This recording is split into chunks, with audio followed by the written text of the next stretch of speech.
साधक परिवार आपको दिखाए सच का आईना।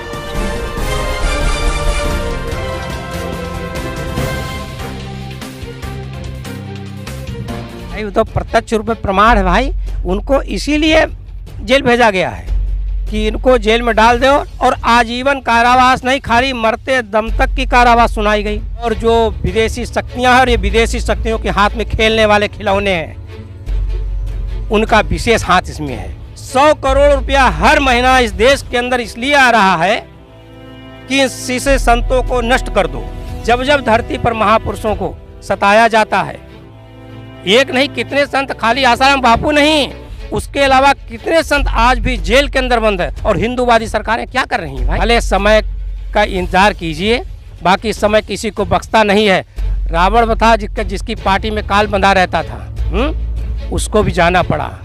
हिरण्यकश्यप था, तूती जिसकी बोलती थी तीनों लोकों में, उसको भी जाना पड़ा। संत का अगर आशीर्वाद लेकर के ये सत्ता मिले तो संत के आशीर्वाद से ही इनका अंत हुआ, इसके परिवार का भी अंत हुआ।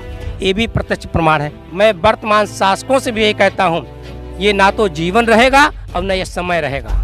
और समय जब पलटा खाएगा तो ये सब खेल तुम्हारा यहीं के यहीं धरा रह जाएगा। तुम्हारे सहयोगी काम आएंगे, न जनता काम आएगी, कोई काम नहीं है उसमें। अकेले जैसे पैदा हुए तो अकेले ही जाना पड़ेगा, अकेले ही कर्मों का फल भोगना पड़ेगा, उससे कोई बच नहीं सकता है भाई। वो तो प्रत्यक्ष रूप में प्रमाण है भाई। उनको इसीलिए जेल भेजा गया है कि इनको जेल में डाल दो और आजीवन कारावास नहीं, खाली मरते दम तक की कारावास सुनाई गई। तो ये क्या है? ये योजनाबद्ध तरीके से कार्य हुआ है।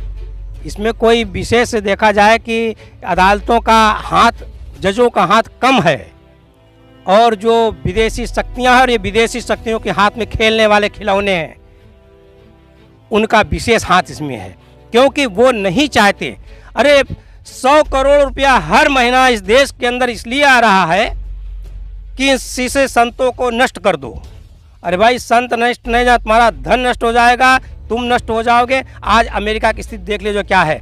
बाहर से देखने में तो बहुत खूबसूरत लग रहा, पर अंदर से पूरा खोखला हो गया है। पूरा यूरोप खोखला हो गया। और आने वाले समय में 2-4-5 साल के अंदर ही ये सब नष्ट भ्रष्ट हो जाएंगे। कोई जानने वाला भी नहीं होगा कि क्या ये संस्कृत कोई यूरोपीय इनकी संस्कृत कोई थी क्या।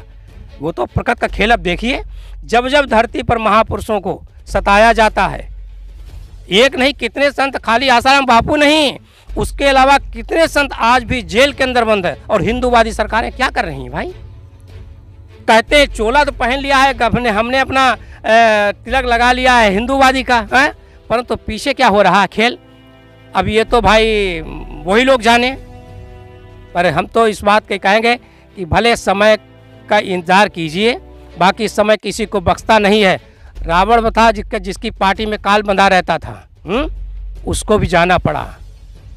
हिरण्यकश्यप था, तूती जिसकी बोलती थी तीनों लोकों में, उसको भी जाना पड़ा। ऐसे कितने कितने हुए हैं। और बाप, ये तो चलो मतलब इतिहास की बातें हैं।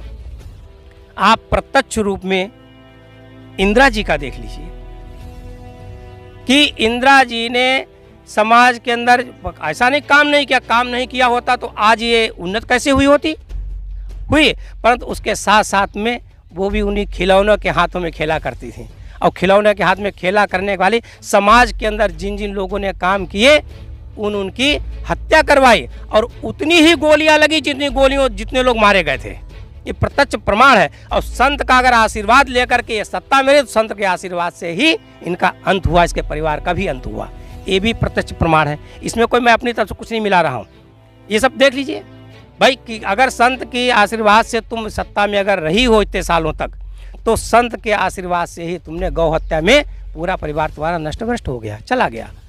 अब रही एक बात वर्तमान सरकार में, या वर्तमान सरकार से जो पीछे उतर चुकी हैं, उन्होंने भी जो खेल खेले हैं, उसका प्रत्यक्ष प्रमाण देख लो भाई। सोनिया गांधी पूरे देश को ईसाईकरण करना चाहती थी, आखिर उसका परिणाम क्या हुआ? पूरा अस्तित्व आज उसका मिट गया है। तो इसलिए मैं वर्तमान शासकों से भी यही कहता हूँ, ये ना तो जीवन रहेगा और न ये समय रहेगा।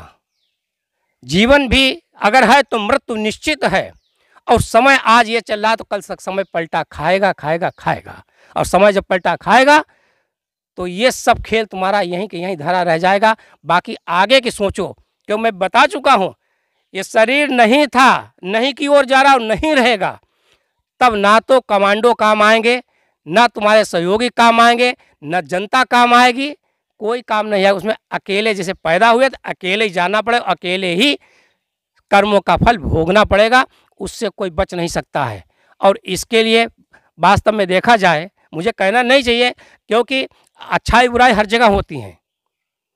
आज इस पार्टी में भी इस पार्टी के अच्छे अच्छे लोगों की बातें नहीं सुनी जाती हैं।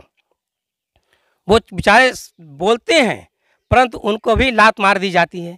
तो आज अगर उनको तुम लात मार रहे हो तो आने वाला समय भी ध्यान रखना, कहीं प्रकट तुम्हारे साथ भी वही खेल खेला न करे। जानिए देश की पल पल की खबर नीलेश ठक्कर के द्वारा आपके अपने साधक परिवार पर। साधक परिवार आपको दिखाए सच का आईना।